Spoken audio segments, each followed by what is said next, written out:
Hello students, today we are going to study the chapter number 6 from secretarial practice, which is directors and key managerial personnel of a company.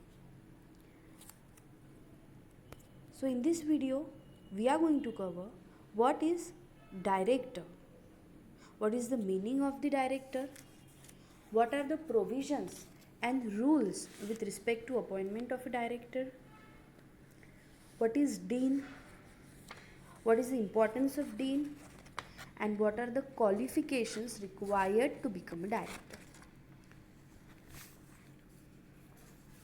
So what is a director? What is the meaning of director? As per the section 2 subsection 34 of the act, director means a director appointed to the board of the company. Simply speaking, director is a person appointed to manage, direct and supervise the affairs of a company. In other words, we can say a director is a person chosen by a company to manage, direct and organize its daily business activities and finances, and to make sure every legal filing requirement is met. So a director is basically a person appointed to manage, to direct and to organize a company on behalf of its shareholders. So now moving forward, let's see what are the provisions and rules with respect to appointment of a director.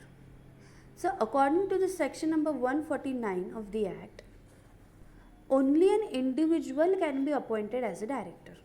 It means a body corporate, association or any firm cannot be a director of the company. So only an individual can be appointed as a director. Second point is the minimum number of directors. So the minimum number of director depends on the type of the company. So if it's public company, the minimum number of directors should be 3. If it's a private company, it has to be 2. And if it's a one-person company, the number of directors is 1. So the minimum number of directors depends upon the type of the company. Moving forward, what are the maximum number of directors? So up to 15 directors are allowed to be appointed. And if in any case the company requires more than 15 directors, then it has to pass a special resolution. So the minimum number depends upon the type of the company. If it's public, it has to be 3. If it's private, it will be 2. And if it's one-person company, the minimum number of directors is 1. And when it comes to the maximum number of directors, then up to 15 directors are allowed to be appointed. And if the company requires more than 15, then it has to pass a special resolution.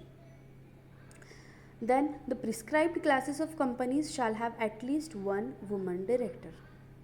Then there must be at least one director who stays in India for at least 182 days during the financial year.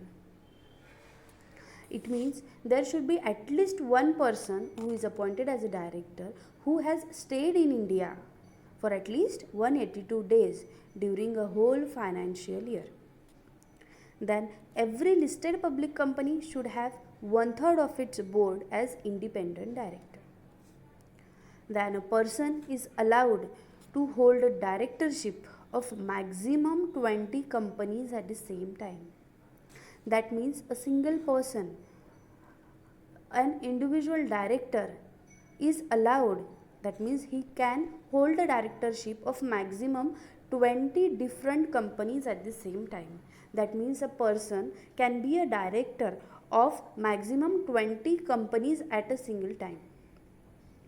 Then the Act also states that the maximum number of public companies in which a person can be a director is 10 only.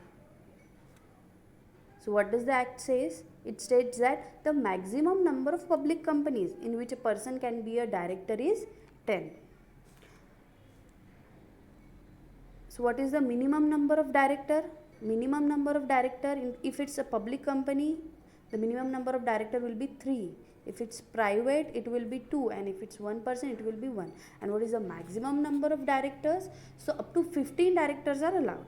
And if a company requires more than 15, then it has to pass a special resolution. Then a person can hold maximum 20 companies at the same time as a director. And the act also states that the maximum number of public companies in which a person can be a director is 10 only.